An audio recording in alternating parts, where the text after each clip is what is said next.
mbokk yi on s'est beaucoup battu pour un projet te projet boobu mooy sauver le Sénégal ay at juróom-ñeenti at ñuy xeex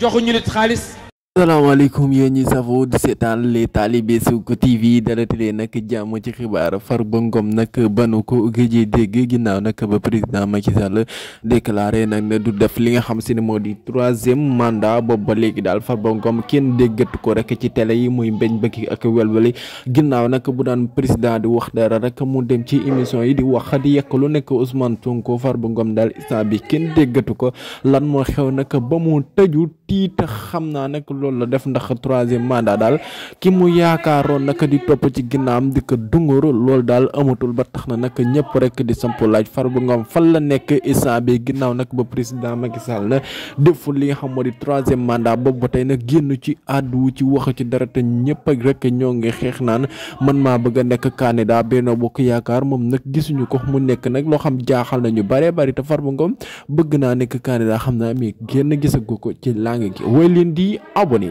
mbokk yi on s'est beaucoup battu pour un projet te projet boobu mooy sauver le Sénégal ay at juróom-ñeenti at ñuy xeex joxuñu nit xaalis